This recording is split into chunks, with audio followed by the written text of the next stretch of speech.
3:30 in the morning, and my left foot feels like somebody left a lit match against the sole of it. I lie there very still, like stillness might trick the nerve into forgetting I exist. It never works. It never has. I'm Robert. I'm 83, and I've had some version of that feeling in my feet for longer than I care to admit. I still mow my own quarter acre every week, push mower, no rider, in under 40 minutes flat. At 83, most of my neighbors think I'm showing off. I'm not.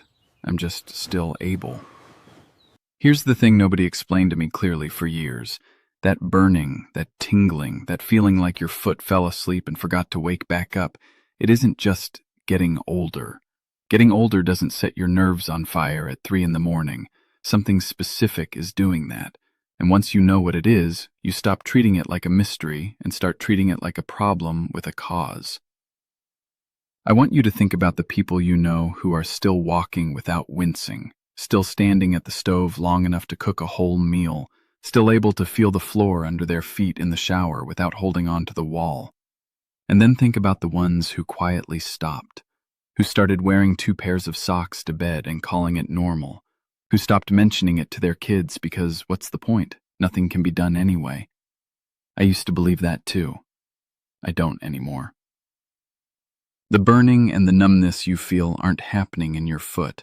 They're happening in the nerve endings that run all the way down your leg into your foot and in the tiny blood vessels that are supposed to keep those nerves fed and healthy. When blood sugar runs high for years, it doesn't just sit quietly in your bloodstream. It reacts with proteins throughout your body in a process researchers call glycation, forming compounds that stiffen and damage the small vessels and the nerve fibers they feed. The nerves that run the farthest from your heart, down in your feet, are the first to feel it and the last to get enough blood flow to recover on their own.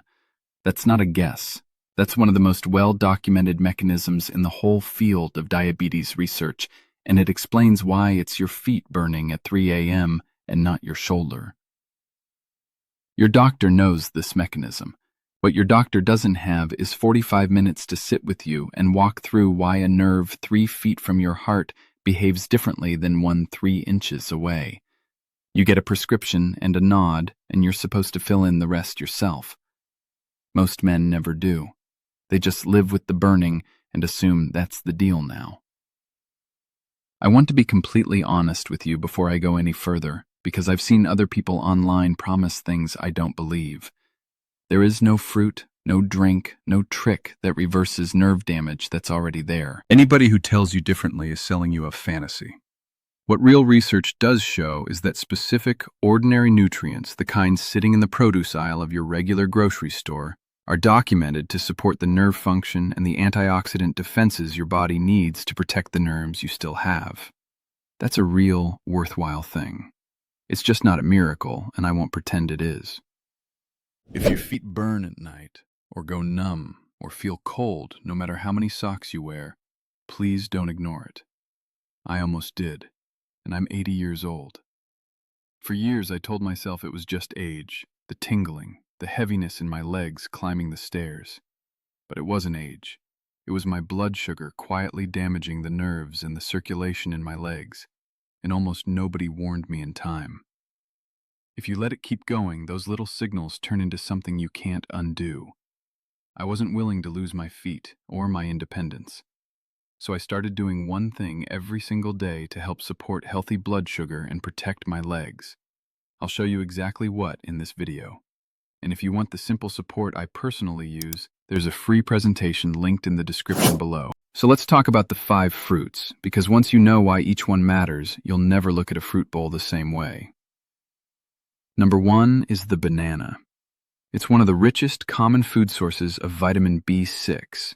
And B6 is a documented cofactor your body uses to manufacture the chemical messengers your nerves run on.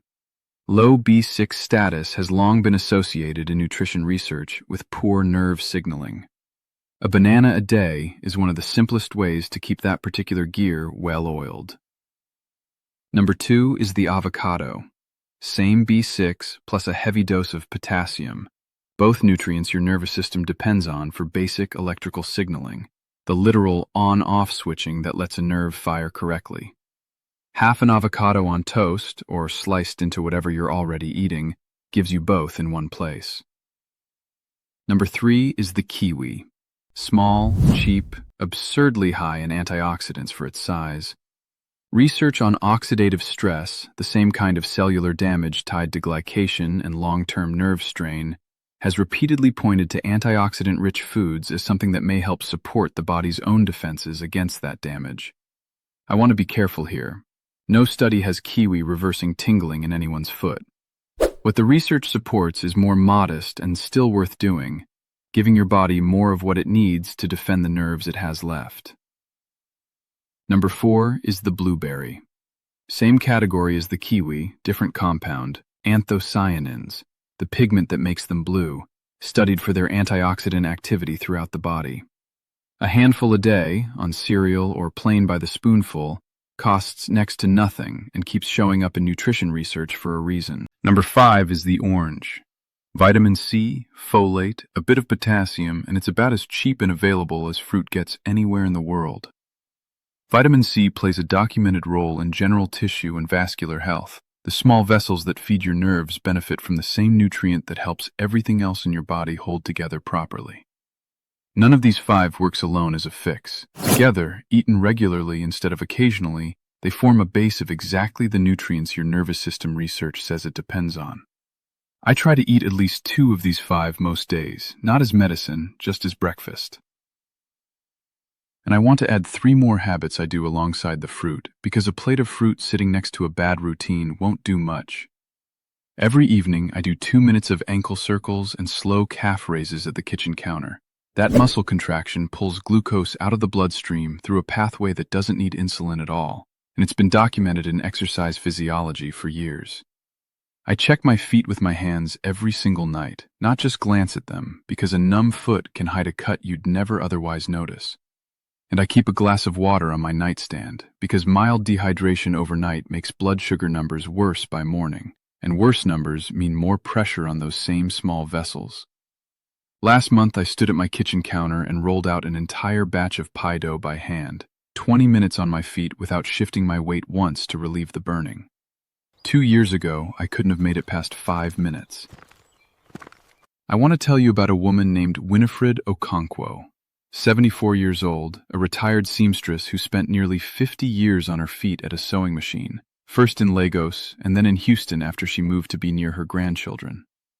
She wrote in describing nights where the burning in her soles felt, in her words, like walking on hot sand in my own bed. She'd been diabetic for over 20 years and had quietly accepted that her feet were simply done being comfortable. She started adding 2 of these 5 fruits to her mornings, alongside her evening ankle exercises and her medication exactly as prescribed. She told our group that within about 2 months, the burning at night felt less sharp, less constant. She was careful to say she couldn't be certain how much came from the fruit and how much from finally moving her ankles every evening and sleeping better because of it. I share her story as one woman's experience, not a promise. Every case is different, and nothing here replaces what her own doctor has her doing. What she said that stayed with me most wasn't about her feet at all. It was that she'd started sitting on her porch again in the evenings, something she'd stopped doing for years because standing up afterward hurt too much to bother. Small thing, means everything when it's your porch and your evenings you're getting back. Please don't stop or adjust any medication because of anything I've shared here. Talk to your own doctor about your numbers, your nerves, and anything you change, including what's on your plate. I think often about the people my age still standing at their own stove, still feeling the grass under their bare feet in the summer, still able to trust their own footing on a set of stairs, and the ones who quietly gave that up, assuming nothing could be done. So much of what separates them comes down to whether they kept feeding the nerves they still have, instead of only mourning the ones already damaged. It's not too late to pay attention to that. The body keeps responding to attention, even at our age, even after years of being ignored. If you made it this far, you already understand more about your own legs than most people your age ever will. That matters. You know now that the burning, the numbness, the cold feet, they trace back to one thing: blood sugar slowly working against your nerves and circulation. And you know the goal isn't a miracle. It's protecting your ability to stand, to walk, to stay independent. That's why, alongside everything I showed you today, I use a simple daily support to help keep my blood sugar in a healthy range, so my legs keep carrying me where I want to go. I put the free presentation in the description below. Go watch it. And as always, keep working with your doctor. This supports your routine. It doesn't replace it. If burning or tingling feet have been part of your nights too, tell me in the comments how long you've dealt with it. I read every one. And if this kind of honest, mechanism-first information matters to you, subscribe, because we break down exactly this, one real cause at a time, every week.